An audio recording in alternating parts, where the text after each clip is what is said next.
Forced to work from home by your employer? Laid off or feeling depressed at home? Do you want to make money working from anywhere? We'll show you how to do it from your couch.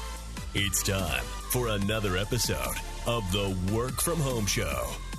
Coming to you from their homes in Austin, Texas and Tampa, Florida, here are your hosts, Adam and Naresh. What up, homies? Welcome to another episode of the Work From Home Show. I'm your host, Naresh Vissa, with my co-host, Adam. Howdy, howdy. And today we have a guest on the show.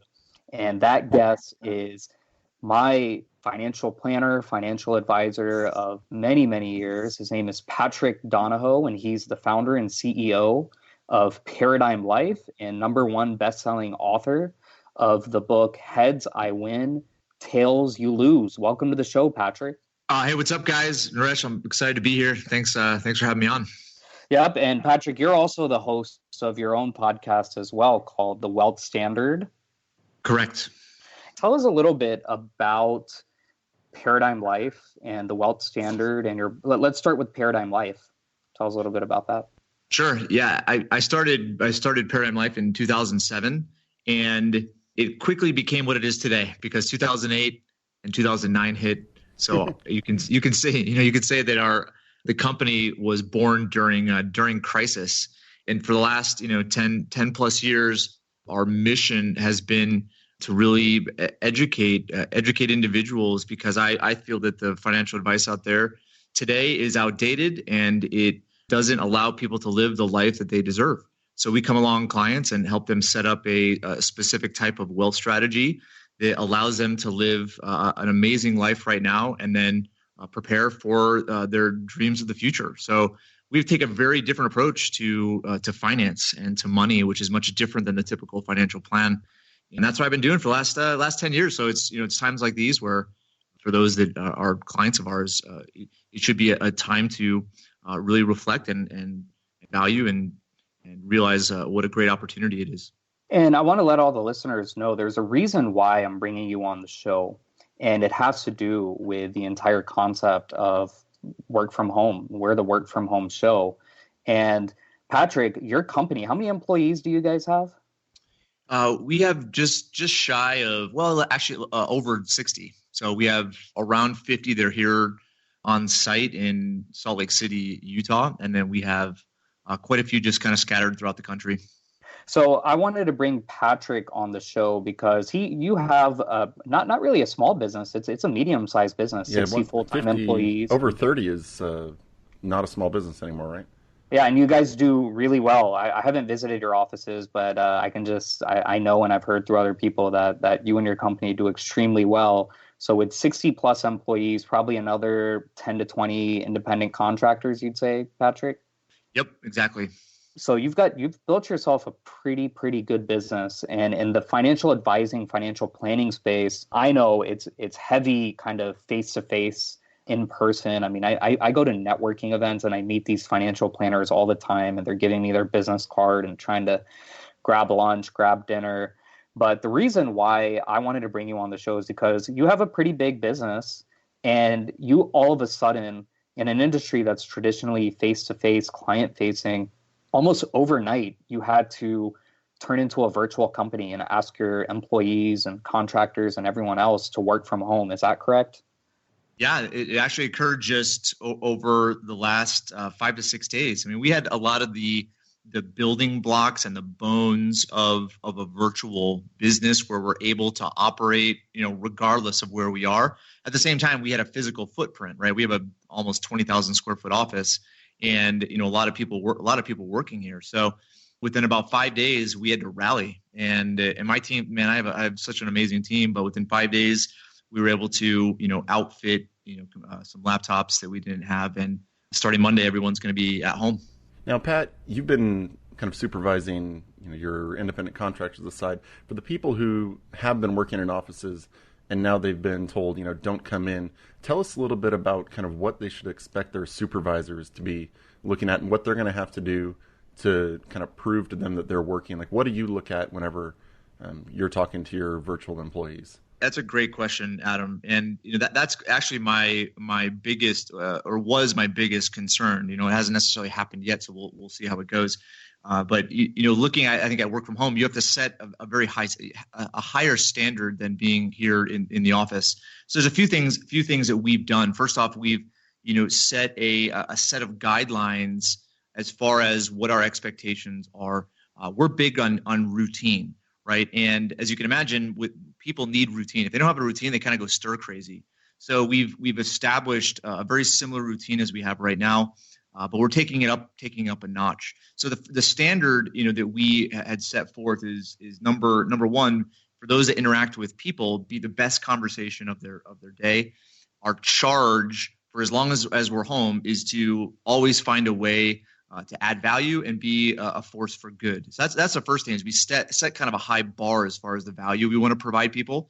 And then as far as check-ins are concerned, we have a daily stand-up, and we have a daily scorecard.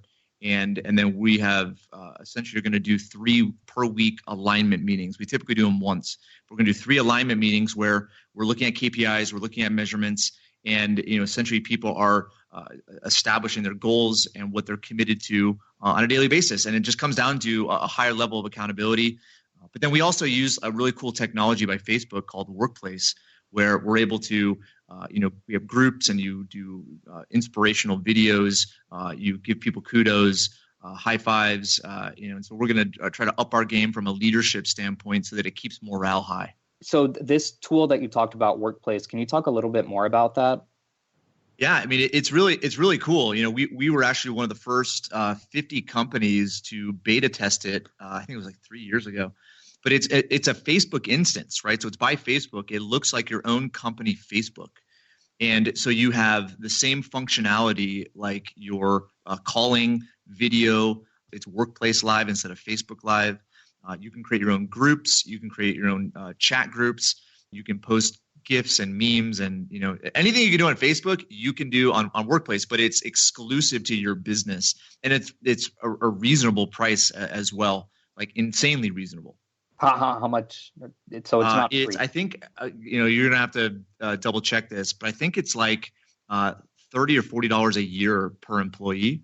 And we look, right before we brought this on, we looked at actually creating our own like social community intranet type of thing, and it was like $1 million. And this came out like super. It was like serendipity. It was like perfect coincidence. This came out, and they're like, "Yeah, we'll give it to you for free for a year if you guys beta test it." I'm like, hell yeah. Sign me up. Where do I sign? Where do I e-sign? So that's all. Every employee is going to be on this platform. Correct. They're already on there. They're already on there. Okay. Wow. That's pretty cool. And I want to backtrack a little bit, because you said that your offices are based in Salt Lake City, is it? Or right outside of Salt Lake City? No, right downtown in Salt Lake City. Right downtown in Salt Lake City. So just want to talk a little bit, because obviously most of our listeners are listening because they've been forced to work from home due to the coronavirus. And it looks like in Utah, I saw the Utah Jazz, 2 players on the Utah Jazz basically forced the NBA to suspend the season. And I believe you're a season ticket holder and you go to games. Yeah, I was at the game on Monday. Rudy Gobert was the first guy to get diagnosed, and then Donovan Mitchell was the second one. So is there any, and because that became so public, because those were 2 public figures, is there any type of, is there kind of an outcry or a fear in Salt Lake City or in Utah in general, or within your company, knowing that you've gone into the stadium and been pretty close? I've seen your seats. They're pretty good seats. No, it wasn't as significant as I thought. And I just tried to be overly communicative. But as you can imagine, the sentiment here in Utah is probably similar to other places where people are scurrying to the grocery stores to get supplies, resources, et cetera. So it's very similar here. That we definitely were on edge this week, and I tried to do my best, man. Like I called kind of an emergency meeting on Monday with just my other 3 leaders. We have essentially three managers, 4 including me. And we're like, okay, listen, here's what's going on. We need to take some proactive steps. And then we just divided and conquered, right? First step was rallying all the technology. We have a great virtual IT company that helps us. So we got them on the horn. We found out what equipment we needed. We got that taken care of. Then we had 3 other initiatives, right? Initiatives were, okay, we need to have 100% continuity. And then we have to, essentially ensure that the business operates the exact same way, either Friday of last week or Monday of this coming week. So it was one of those things where we took a very proactive approach. And then we try to keep sentiments high. Talk about this situation, talk about our opportunity, talk about being a force for good, a positive influence. And, I'd be lying to say that everyone was like, okay, yeah, we're good. We're good to go. They were definitely on edge. You can see it in their body language. People were tense. People were nervous. So we just tried to keep a consistent communication. And it ended up being, we had lots of comments on Workplace about what we're doing, that people are excited. They're appreciative. Right, because they feel like we've taken care of them, right, and we looked out for their best interest. Because that's it. That's the best thing that we can do, is look out for their best interest. Because when they're taken care of, then our employees our clients are taken care of, right? So that was our first priority. So what about, as you have all these people staying home, do you think, after the scare is over and people go back to work, what's it going to take for someone to convince you, hey, I don't need to come back into the office, I'm going to work from home full time? We're open to it, and it's a great question, Adam. Because frankly, our lease here, we've been here for about almost 6 years. So our lease is going to be up next year, and our plan was to reduce our footprint and have a very flexible work environment, because that's where things are going anyway, right? Whether it's 2 days at the office or 3 days at the office and the rest at home. Right, we were going in that direction anyway. So looking at, from an employee standpoint, we try to provide a place where people want to come. If people feel like they have to come, then I feel like I'm not doing a great job. So that's why we've, set our office space up to, be very, very nice. It's open. We, bring in food every single week. We have a fully stocked kind of like kitchen. We have, activities. We have a really cool meeting sequence, and we try to keep our vibe and our standards and our principles at such a high level that people want to come here. And so that's where I would say, for those that want to work at home, we're completely open to it. It's a direction we were going to go anyway. And so I'd be curious to see how many people want to continue to work from home 100%. I'm definitely open to it, but again, it shows that there's some work I have to do with my culture internally, so people want to come. But usually it's a mix, right? People love coming, but they also see it's like really convenient to have a couple of days of focus work at home. So that's kind of where we're going as far as a mixed, like flexible work environment, if that makes sense. Yeah. Are you looking at logging hours, or are you looking at just as long as you get your job done, I don't care? Yeah, a great question. Yeah, we have a couple of employees that are on hourly, and the ones that are on hourly have very clear statistics, like KPIs, key performance indicators, that they're measured by, and they're heavily bonused, incentivized. So it's one of those that kind of self polices or is like self accountability. But then most everybody else is on salary. At the same time, like I said, we have a scorecard with about 15 different metrics where we know daily if something's off. And we had that in advance. So it's going to be very easy for us to keep track of what people are doing and ensure that, they're taking care of business. That's just such a great answer. And it's such a breath of fresh air to hear you talk about the financial industry the way that you did, because I felt like I was hearing from a startup founder. The way you said that, the way your office is laid out, bringing in food, the flexibility, the telecommuting. And I think it's important to plug your company right now, paradigmlife.net. That's your website, right? Paradigmlife.net. .net, yep. Yeah, paradigmlife.com is like some Korean crystal company or Japanese crystal company out of Australia that we have not been able to get to sell us their website. Now let's just make it clear, Pat, you are not you're a young boss. Like, how old are you now? 41. Yeah, so I'm young. I don't know what young and old is these days. I feel young.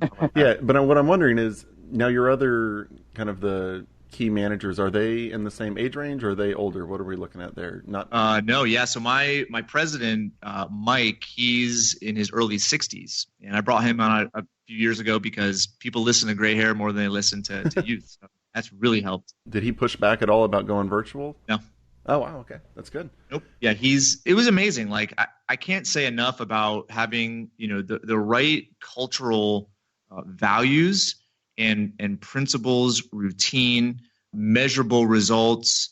And, it comes down to hiring. Man, I've gone through hundreds of employees over the years, and, it really comes down to what you hire. And I look at the transition we made, and I mean, I'd be lying to say I didn't have reservations and concerns that it would be pulled off.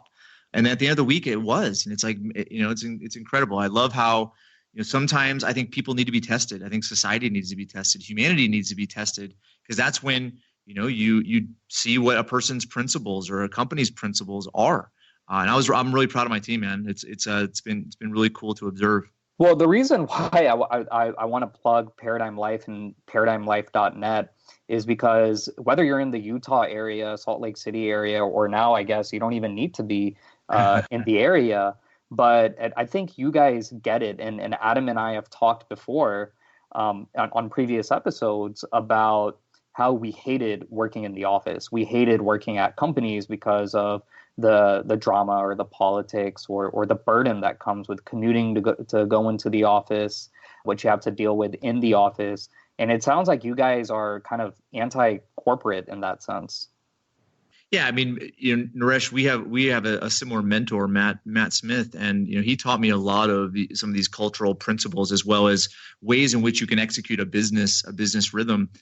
And he's the one that taught me how the hiring process that we have right now.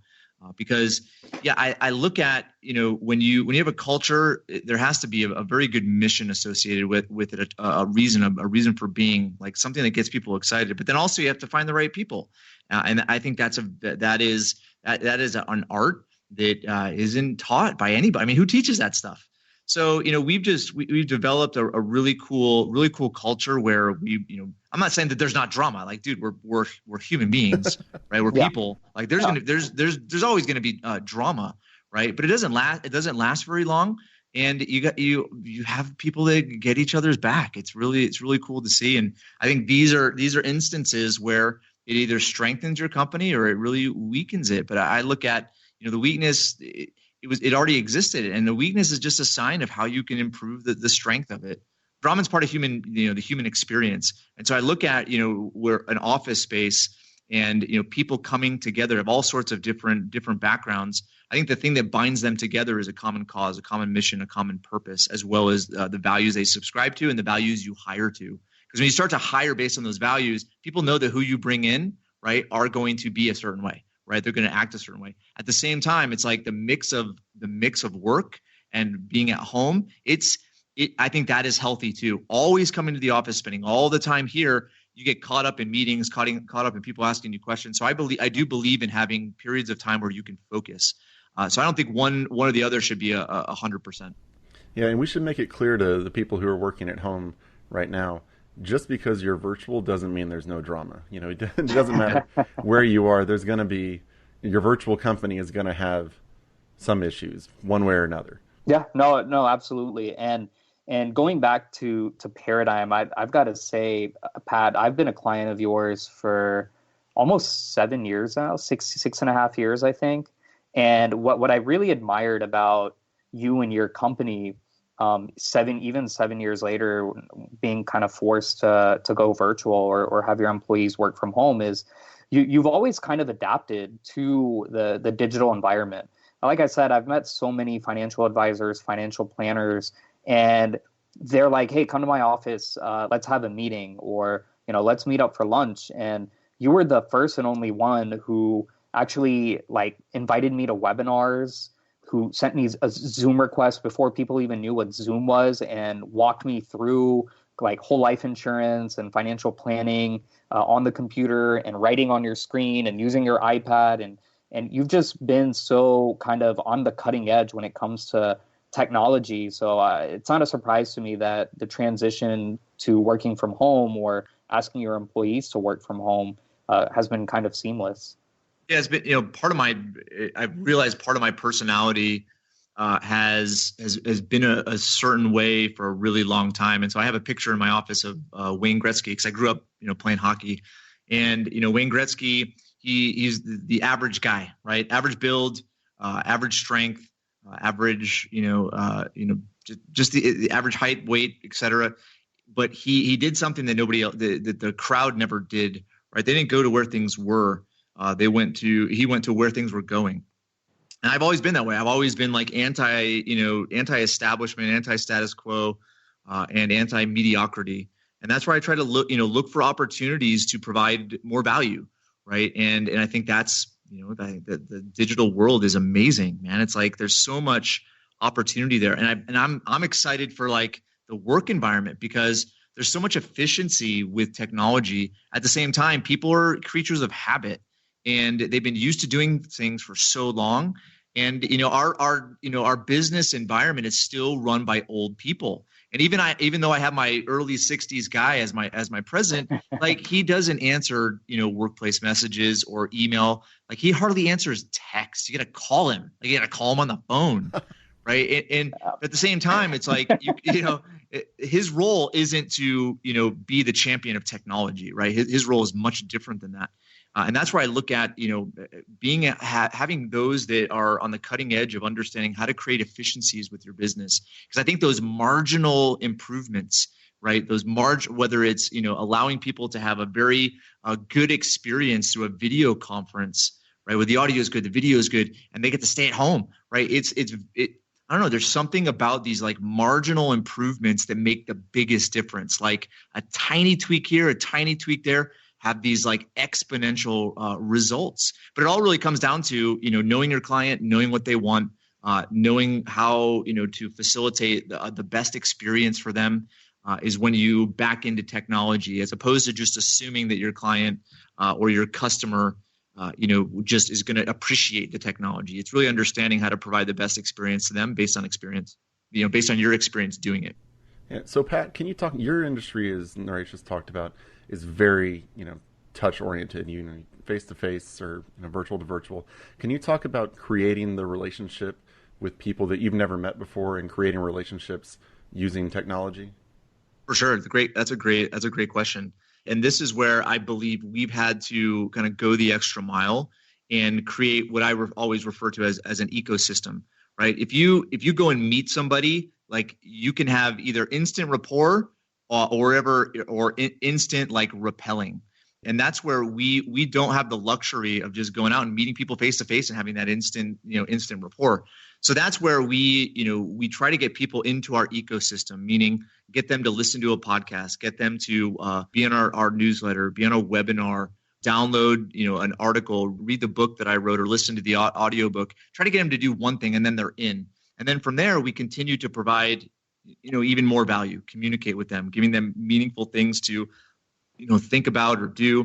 And ultimately, because of our marketing systems and our ability to see what they're doing, track what they're doing from like an activity standpoint, right? There's a point in time where they're doing enough, and that is when we reach out to them, right? We don't just, have somebody come in, download the ebook or download or buy the book, and then we're, calling them and emailing them and, going crazy on them. Like we try to invite them into the ecosystem and then build the relationship over the course of time, because we look at our client relationships as like for life, right? And you're not going to go and, you're not going to go to your, I know you guys are both married. Like you're not going to go up to the person you're going to marry on the first day and be like, okay, I think we should be married. I think we should get married. I got this ring. I'm handsome. Like you're beautiful. Like it works. It's not going to work, right? Like creating a relationship is, coffee, then it's lunch, then it's dinner, then you can go pick them up for dinner. They won't meet you there. Anyway, there's like a sequence, right?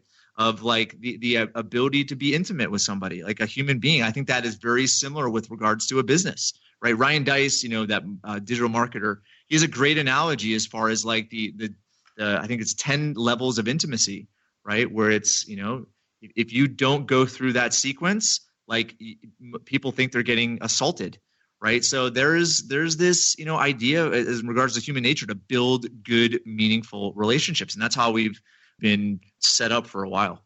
Well, that's how you and I met. We met because of this sequence. And what happened back in 2013, I saw a video, it was like a 55, maybe 1 hour video about this secret bank account where your money grows and multiplies at like 4.5% guaranteed, and you don't have to pay any income tax on it. But it didn't tell you in the video like how to take advantage of this vehicle. But fortunately, I knew the owner of the company that published the video. So I emailed the owner of the company who published the video and I said, hey, what is this? Like, I'm hooked on this. I want to get in on this. And that guy, Tom Dyson, introduced me to you. And so when we talked for the first time, I mean, you never even sold me. I was the one who was like, sign me up. Like, I want to buy some whole life insurance policy. And it's because, like you said, that channel, that video that you released, which, I mean, very likely put your company on the map. I mean, that video just went viral and you must have gotten tons and tons of business. But you never even had to sell me because I put in an hour of my time, watch that video, and boom, I've been hooked. And then I got married and now my wife's a client of yours and I bought another policy. And like you said, this is about establishing a relationship for life. No, it is. Yeah. And I look at business these days and I don't think people value customers as they may value them, but I don't think they understand how they become true customers, true clients for life. You know, there's a book that I love. It's called Hug Your Customers. And it's this very principle, right? Because I hate being sold. Like, if I hate being sold, I'm not going to go out and sell. I'd be a crappy salesperson. I think a person that's a good salesperson and it's all transactional and not relationship, I don't think that's the way of the future, man. I think the way of the future is relationship, right? Community, it's, environment, it's, it's family, more family oriented, knowing that you're going to get taken care of. I think that's the wave of the future. And the face-to-face stuff, like, I don't think it's going to work anymore, especially as like these positions of influence in government, in business, in, teaching where they're older, right? They're in their late 50s, 60s, getting into their 70s. Right, they're going to be out of the economy from like a production standpoint really soon, and then all those positions are going to gravitate toward X generation and millennials who don't need what they needed before as far as developing relationships. And I think it's going to be a really interesting transition as wealth and prominence and positions of influence they change guard, because it's going to change guard the next 5-10 years, and I think the entire economy and world's going to change because of that. Naresh, how long were you a client of Patrick's before you met him? So we met in 2013, and the first time I actually met Patrick, it was when you and your wife came to Tampa in December 2015. So that's right. 2.5 years until I met you, and 2.5 years. And I want to make that clear. You and I never met. I went ahead and signed up for life insurance is for life. Like, whole life insurance is for life. This is not like a 1-year thing or a 2-year product. I signed up for a lifetime product with you guys, and I never even met you. I just watched a video, had a meeting with you, and signed up. And then 2.5 years later, we met for the first time. But to me, look, I've had a virtual business for 7 years now, and I haven't met more than 90% of our clients, our customers, our affiliates, our vendors, the people who work for me. I mean, most of them I've never even met. I remember the time where you were telling me the story of how you were trying to describe what you do to your in-laws before you got married. They were like all sorts of concerned, like, what does this guy do? Yeah, it's a different way of, dude. It's different. It's different. People the older generation just doesn't get. They don't get it. If they knew, man, they would be able to have so much growth and success if they just tweaked a few things, right? Yeah, I think they still think I'm unemployed. Yeah, and it's important to note that you guys, it's not just the whole life. I mean, you're using Patrick's services, he's using your services. I've done work for Patrick, and I've only met you 2 times, I think, Patrick. That's true, yeah. Yeah, so I mean, it's been a whole ecosystem. I mean, Naresh watched the video. He joined up with Pat's company. Pat realized that he could provide value to him, and then, it all cycles back around. Yeah, I love where society is going, and I think that what's going on right now is a big wake up call. But it's also one of those, like the Joseph Schumpeter is a very famous economist, and he talked about what's called creative destruction, where in times of like massive turmoil is where inefficiencies go, and human like ingenuity and the human spirit steps in and figures out how to make things even better. So I'm really excited about. I mean, it's painful, man. What's going on right now is challenging, and I get it. And I'm concerned and I'm cautious. I'm doing necessary things to protect myself. But long run, I believe that this is going to be very healthy for our economy and full of just massive opportunity for businesses to be even better and serve even more customers in a better way. So going back to your workforce and your employees, is there anything that you're excited about when it comes to them working from home, or what are some of the drawbacks that you've seen having employees in an office and having to not constantly, but having to overlook their shoulders?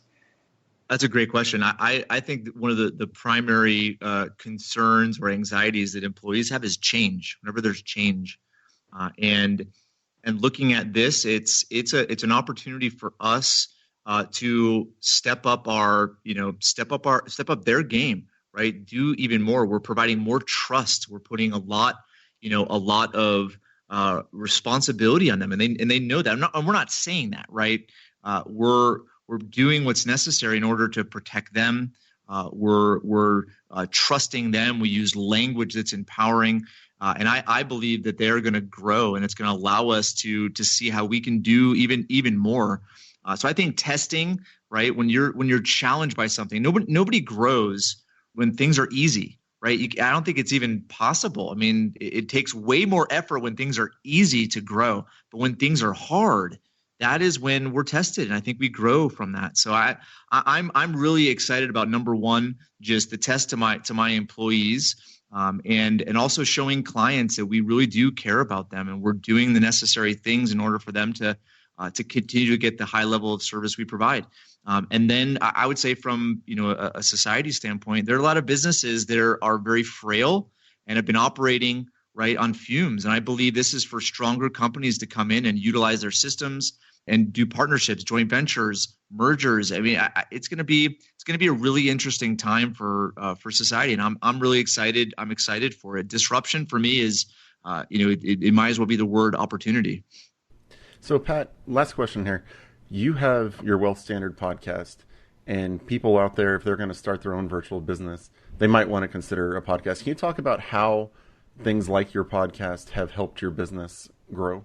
Yeah, it means you guys know. It's like I remember I had like Pro Tools and all these because I've had a podcast since 2007. And, like these mics and Pro Tools. I remember like Pro Tools crashing my computer, and I'm on the phone with somebody. I'm like, oh my gosh, I had to redo interviews like all the time. Like nowadays, it's so simple. Like there's so much good technology that makes a podcast really, really easy. And if you have a message, if you have something of value for others, like you have a responsibility to take that message to people. And I believe a podcast is a great medium. It's very easy, and the resources available to actually do it on a very small budget in a high quality way are everywhere. And I believe it's a medium that continues to gain popularity. I think it's something that every business should have, whether it's for their internal people or for their external customers and clients. Awesome, Patrick. Well, you've been a great guest today. In fact, we're going to have you back on the next episode. So for those listening, stay tuned. Patrick's going to be right back on the next episode talking about the economy, how work from home is going to be changing the way we do business, how it's going to affect the economy as a whole, interest rates, real estate, stock market, etc. So stay tuned for that. Again, visit www.workfromhomeshow.com. Get on our mailing list. You can get your free copy of my book, 50 Shades of Marketing, Whip Your Business into Shape and Dominate Your Competition. If you get on that mailing list, if you have any feedback at all, if you just want to say hello, if you want to rip us apart, email us, hello@workfromhomeshow.com, hello@workfromhomeshow.com. Thanks again for listening to this episode, and we'll see you tomorrow.